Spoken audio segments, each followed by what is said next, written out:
I want to tell you about the universe. What it is, how it came to be, what its building blocks are.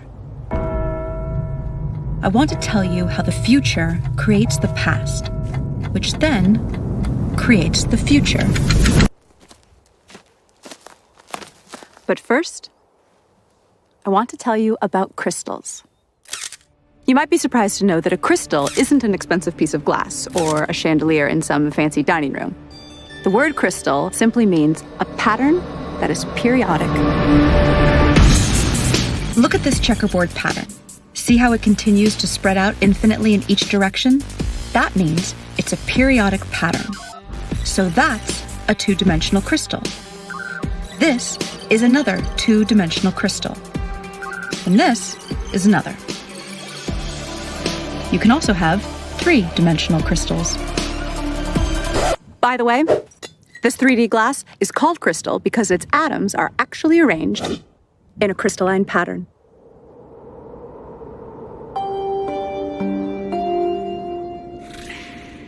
So, see how I'm projecting this three-dimensional crystal to a two-dimensional image on the sand? See how the 2D projection looks distorted because of the angle of the projection? That 2D image also has a pattern, but it isn't periodic. So, it's not a crystal. But there's a deep connection between the 2D object on the sand and the 3D mother crystal. This distorted 2D pattern is called a quasi-crystal. A quasi-crystal in a certain dimension, in this case 2D, is a projection of a crystal in a higher dimension, in this case 3D.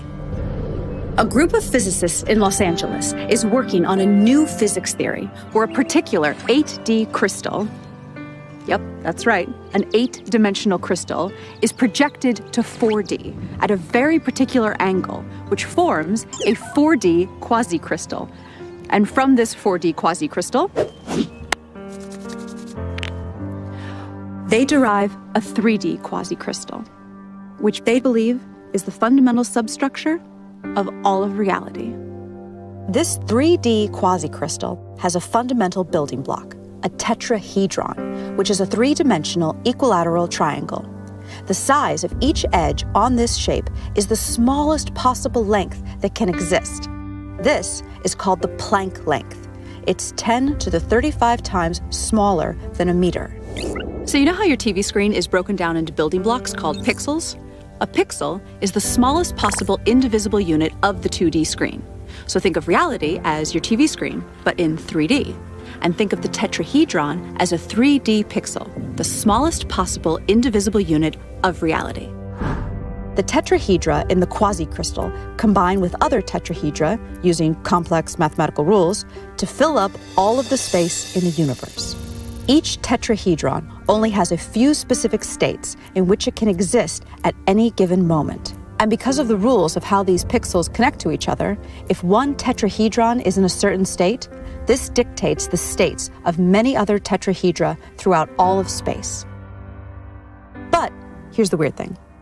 If a certain tetrahedron can be in any one of just a few possible states in a given moment, who or what chooses the state it should be in at any given moment? Well, for such a choice to be made, we need to scientifically, mathematically, and logically bring in a new element into physics.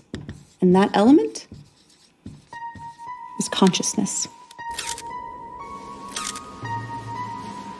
If you're not a scientist, you might be surprised to learn that nobody actually knows the exact value of the speed of light. We have a close approximation, but not the exact value. The closest we can get to measuring it has to do with the precision of our machines. But no matter how precise our machines get, we will never be able to measure the exact speed of light without a theory that tells us what it is and why it is. And none of the current physics theories do that. Oh, look, Professor Einstein, you look so cute. So I look pretty here? Yes, yes. No, wait, that's my bad side. But if I go... Ja, das ist gut. What if I stick out my tongue like this? Sehr gut. Oh. Our best physics theories, Einstein's theory of relativity, and quantum mechanics both use the speed of light as a starting point. In other words, they use an inexact measurement of the speed of light without explaining why it is, what it is, or why the universe even has a speed limit in the first place. We need a new theory. And such a theory is what the physicists and mathematicians of quantum gravity research in Los Angeles are working on. They call it emergence theory, and it will, really for the first time ever, provide an explanation for the speed of light and the other constants, such as Planck's constant and the fine structure constant. Basically, what is needed is a theory of everything, a theory that explains the very fundamental aspects of reality. String theory, which once held a lot of promise for possibly being a successful theory of everything, has not made any successful predictions. And regardless of predictions, the theory itself isn't actually a theory of everything. It's just not, because it can't explain the speed of light or the other constants. Quantum mechanics and general relativity, on the other hand, do make good predictions, but they don't explain the fundamental constants either. Professor Einstein, why does the speed of light have the exact value that it does? Well, to put it plainly, security! So what clues does nature offer us for what a theory of everything should look like? We've identified 7. Information, causality loops, non-determinism, consciousness, pixelation, E8 crystal, and the golden ratio. A growing number of physicists are saying reality is made of information. What does that even mean? Well, information is meaning in the form of symbolism. A language or code provide this kind of information-conveying symbolism. A very different type of symbol is one that represents itself. Geometric symbols can do that. A cube can represent love, if we say it does, or it can represent, really with minimal subjectivity, itself. Could there be a language or code made out of geometry? What type of information would such a language express? Quantum physics theory and classical physics indicate that reality is made of information, and there is no evidence that reality is made of anything other than information. Many physicists agree with this, and many don't. But those that don't agree that reality is made of information have no explanation for what reality is, if it's not information. Gentlemen? Reality is made of information. Nope. Yes, it is made of information. No. Okay, so what is it made of if not information? Energy. Energy is information. That's stupid. Energy is the potential for a particle to change its position. Potential is information. Energy is information. No. It's information. Then what is it? Not information. Then what is it? Not information.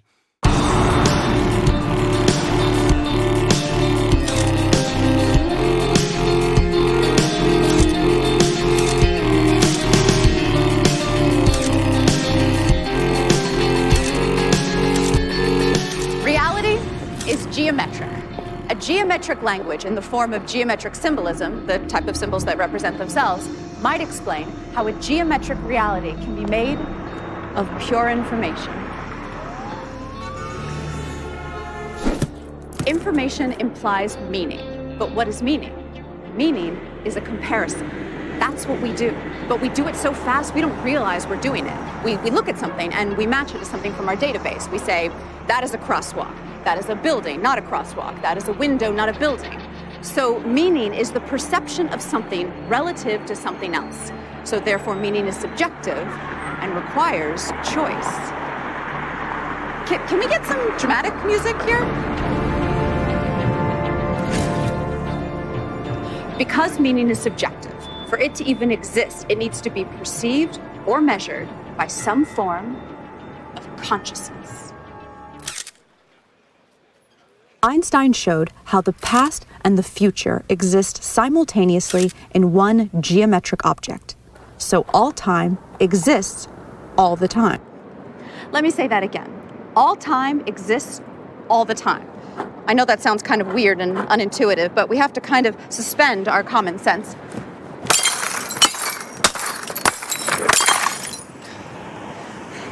And accept that mathematically, and according to the best physics formulas we have, that actually makes sense. So,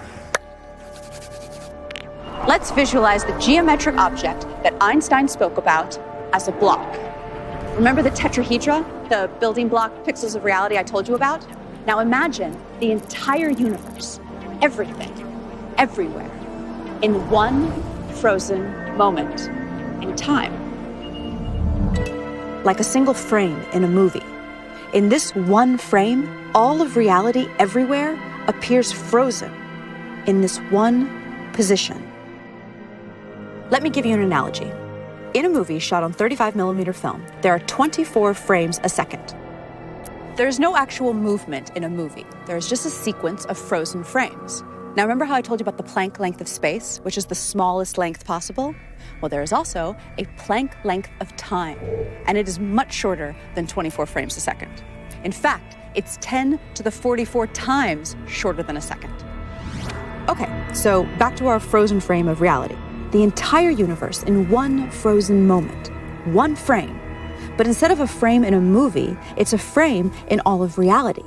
Now, imagine the next frame. Each frame is different from the previous one, just like in a movie.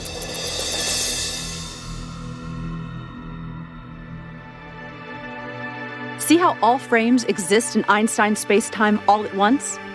Okay, now here's where things get really, really weird. We assume that the past influences the future. That's how we appear to experience reality. But when you look at this block, why would one side be the past and one side be the future? Why go left to right and not right to left? Why can't the future influence the past? Take away the names past and future if that helps you think of this concept. So what if the past influences the future and the future influences the past in an endless feedback loop? So then the question is, which part of the past is influencing which part of the future and vice versa?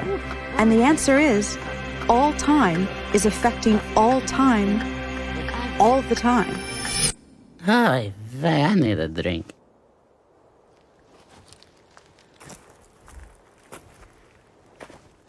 Is this even possible? Can me 20 years from now influence me now, just as I influence her?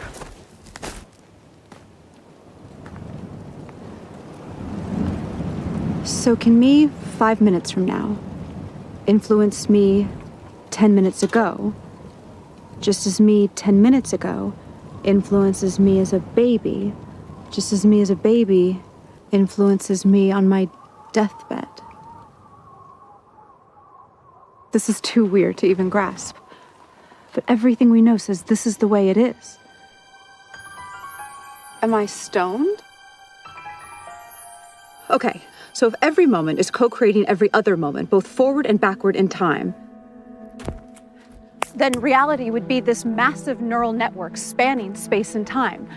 This type of network would have one even way stranger quality than anything we've talked about so far. It would be its own creator.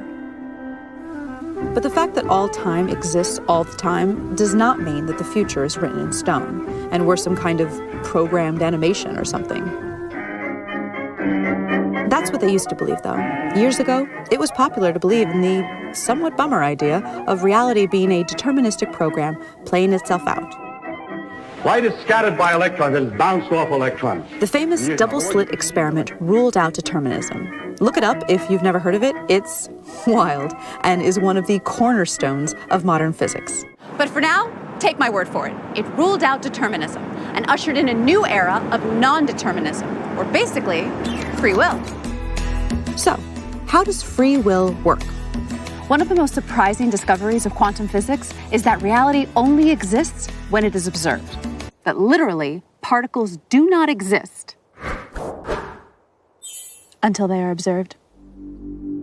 famous physicist John Wheeler, he's the guy who came up with the term black hole, says that reality is made of information, which is created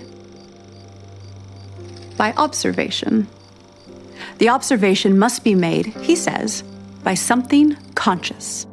And Nobel Prize winner Frank Wilczek said that quantum theory is contentious and obscure, and that it will remain that way until someone constructs, within the formalism of quantum mechanics, an observer, a model entity whose states correspond to a recognizable caricature of conscious awareness.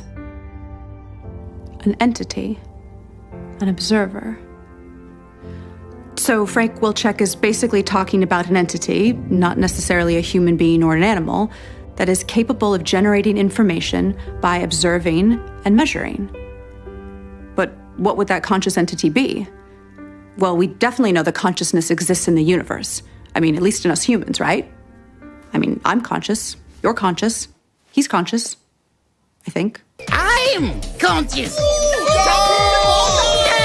I'm conscious.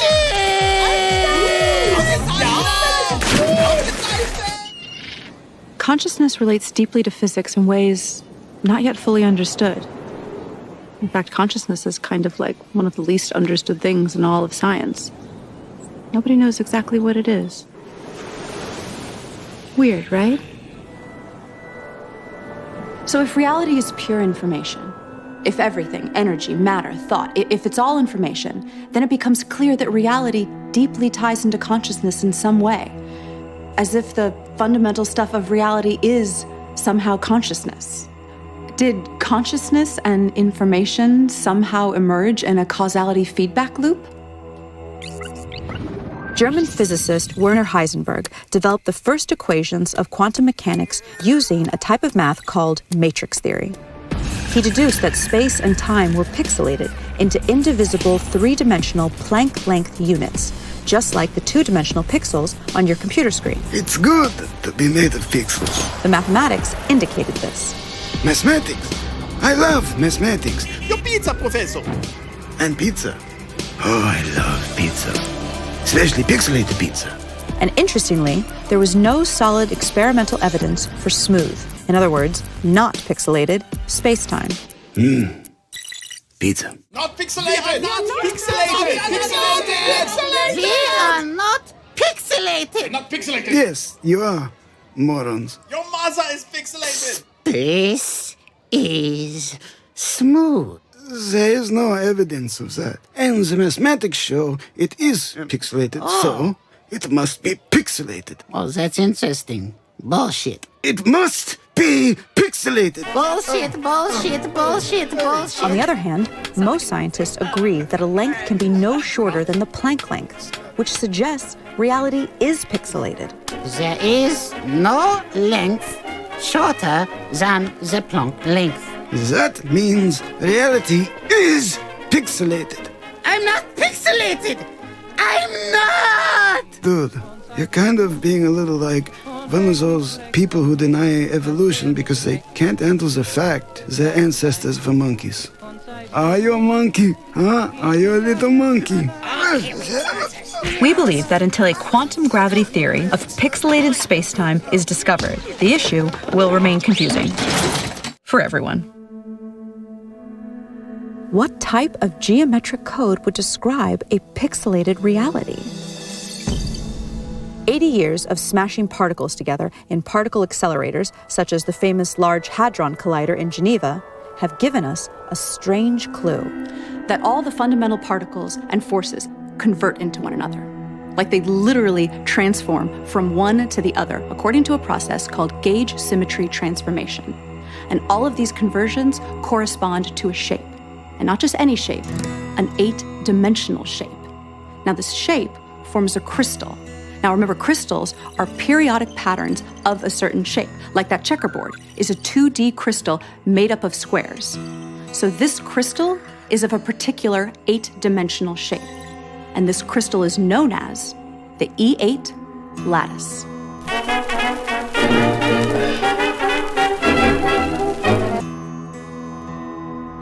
To generate that 3D quasicrystal, the substructure at the pixelated fabric of reality, we project this 8D crystal to 4D. And then we convert that to 3D. Now, just like the basic cell shape of the 3D cubic lattice is the cube, the cell shape of the E8 lattice is an 8D shape with 240 vertices. We call it the Gaussian polytope. When the Gaussian polytope is projected to 4D, it becomes two identical shapes of different sizes. The ratio of their sizes is a unique number, 0.618, also known as the golden ratio.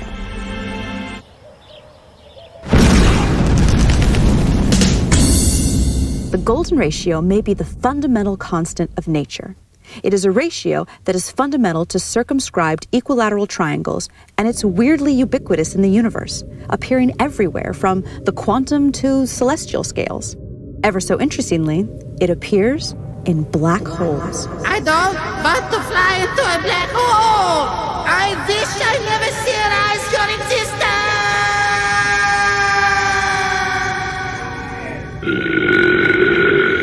Okay, let's get serious for a second. Here are 3 quick facts for you science heads. The golden ratio is the precise point where a black hole's modified specific heat changes from positive to negative. And it is part of the equation for the lower bound on black hole entropy. The golden ratio even relates the loop quantum gravity parameter to black hole entropy. Why does this support the claim that the golden ratio is the fundamental constant of nature? Because a theory of everything must unite general relativity with quantum mechanics, and a black hole is where these two theories converge at their limits. Okay, so bear with me through some really weird math right now, and I'll reward you with some amazing footage of John Malkovich getting a pie in the face. There's a type of mathematics called matrix mathematics. No, not that type of matrix.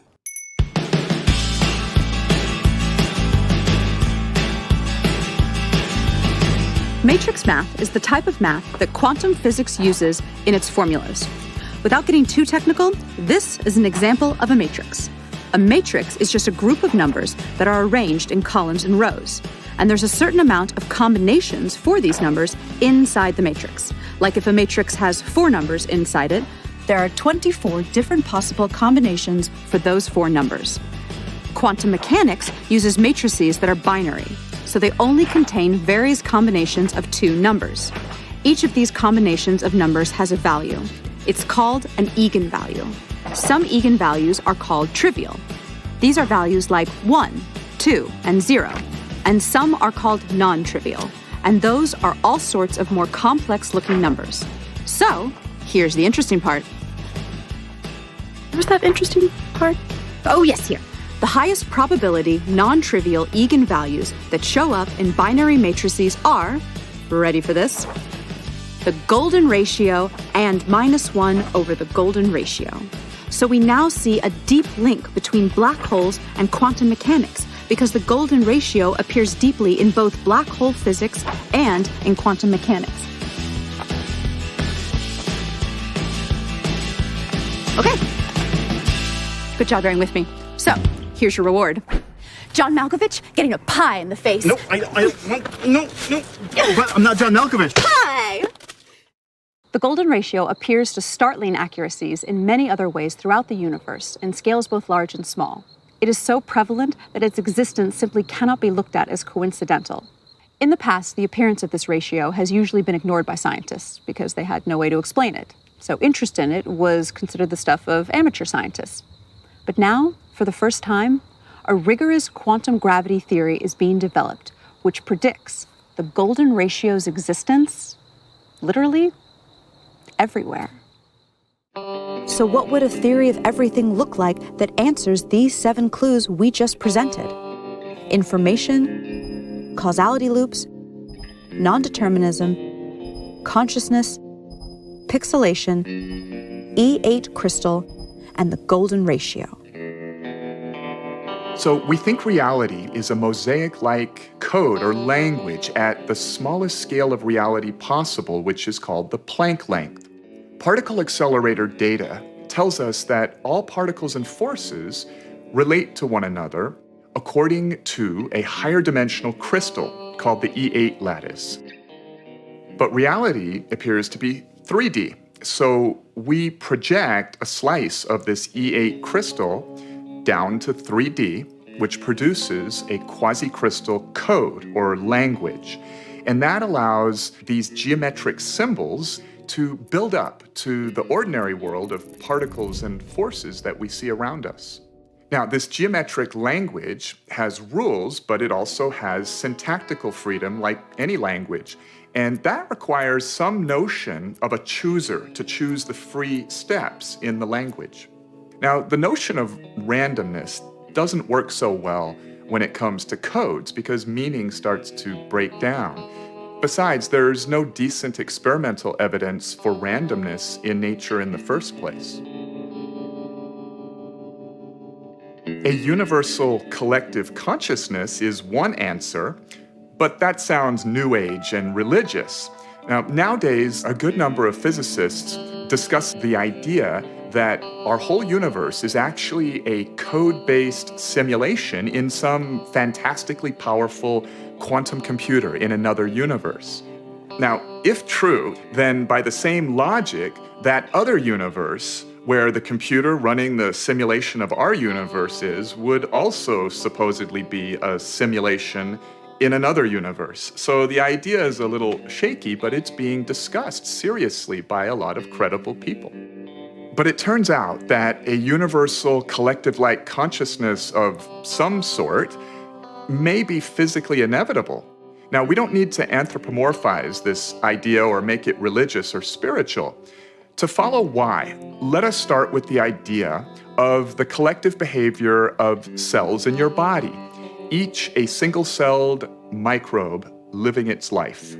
A long time ago, only this sort of cellular life form existed here on Earth. These little guys were not too smart, but they did choose what direction to swim and could chase nutrients, reproduce, and run from dangerous things. They made choices with their very simple systems of environmental awareness and desire to survive.